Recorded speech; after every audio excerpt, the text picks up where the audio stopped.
سلام تخطاتلتنا channel كمي علىكم كمي تخونو سناي كتكونو ناي وتر تمنيتايو أبزلنا دما إكزابير سلامن كسانتن كهبنا نداتمنخو نلو معنت دما كم توترو حتر زبلت فيديو حيزا متيلخو كساب فصامن مساي كتصلحو بخبري عدمكم نايلو معنت فيديو بزعبا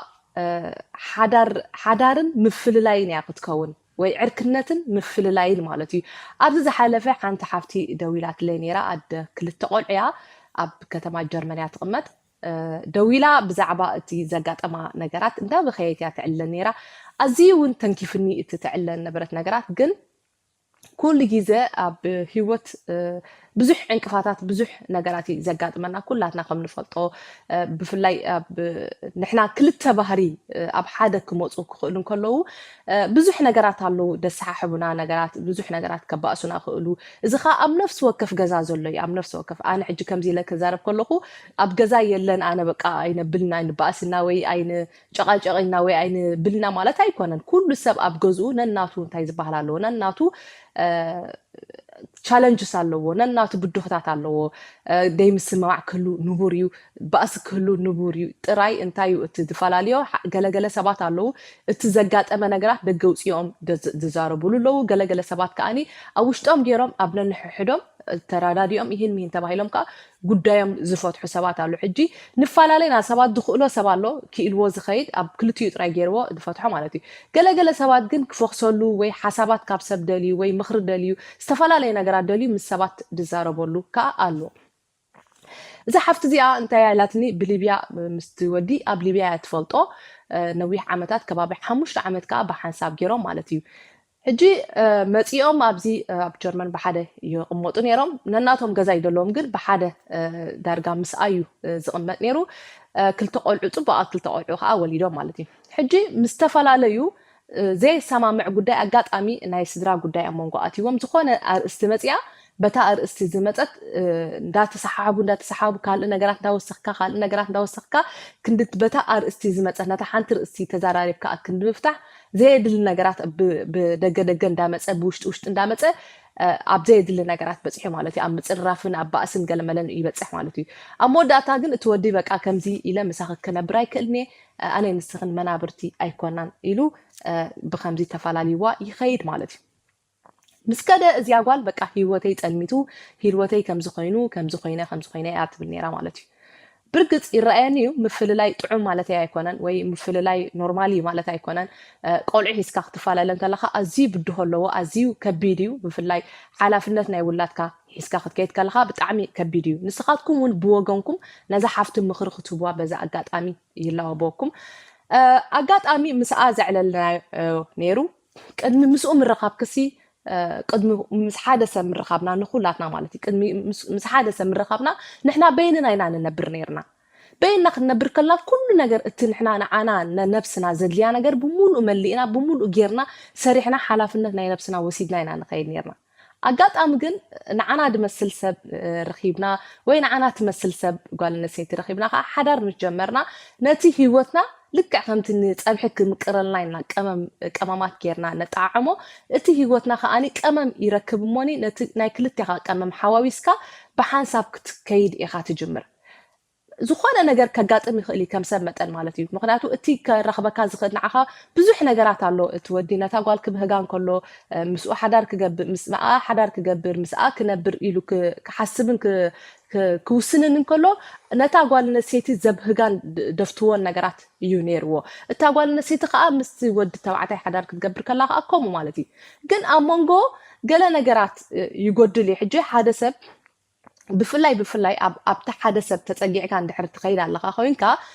تهيوت بدحريو كتصلمتا كان يقدني مخنياتو التهيوت كسب على خا يكون كان تزور هذا اللخا على خا يكون كان كنترول تجبر هذا اللخا حدار مس جبر كان بحدا سب تراي وين بتحدى أكل تراي كزن بلي بلو ناي كل تيخا حلافنت ناي كل تيخا قعزو ناي كل تيخا هيوت كخون خلالو ندحرنا بتحدى تراي يزن بلالو خاين بزح نجارات كم سمتن كقول لك يخليو إذا حفت زبالتني اتودي أب هيوت بتعمي أزيو زي حجزات زنبرة even أسبيزات شجرة خمسة يتفلت كل نجار كم زجبر الله زنبرة نجار نيرة لذي ندحر كم زي نجبر لنا خوينا إن إحنا تيك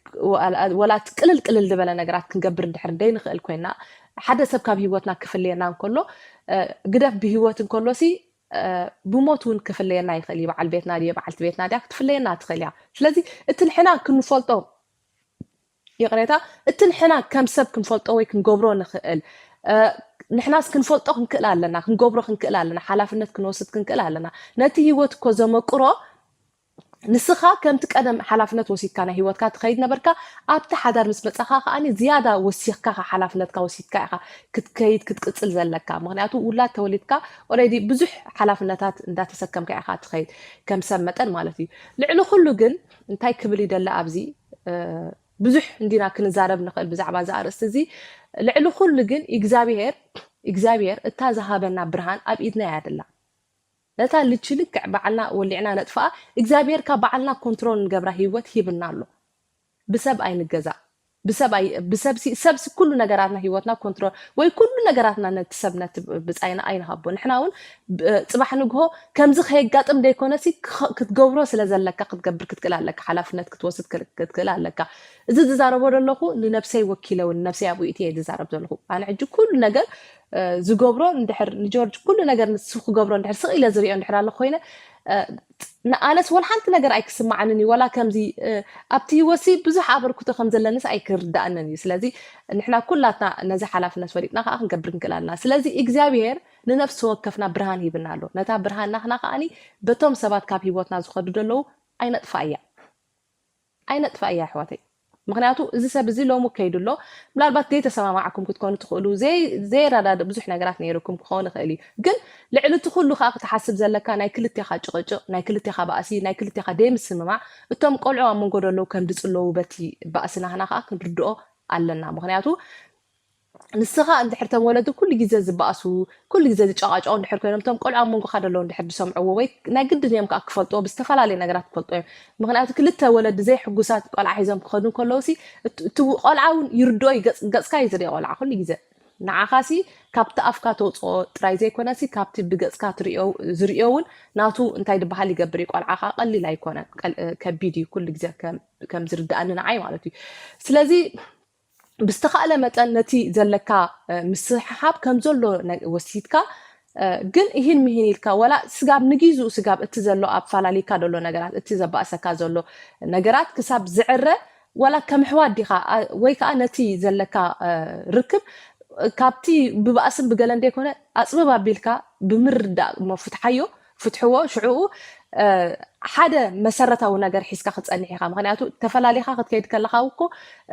ምስ ተፈላለኻ ኣሎ ነገራት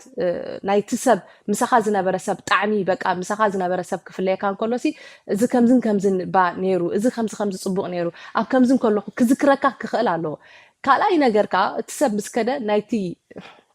ንሱ ምስ ከደ ኩሉ ነገራትካ ድርቁስቁስ ኢልካ ነብስኻ ምልዓል ክትገድፎ ኣብ መስተን ኣብ ገለመለን ኣብ ሽጋራን ገለመለን ምእታው እታ ጓል ኣንስተይቲ ከምኡ ነብሳ ዘይተልዕል ገለን ድሕር ኮይና ትወዲ እውን ተመሊሱ ናብቲ ህይወት ንክኸይድ ወይ እታ ጓል ኣንስተይቲ ተመሊሳ ናብቲ ህይወት ንክትመፅእ እውን ከምዚ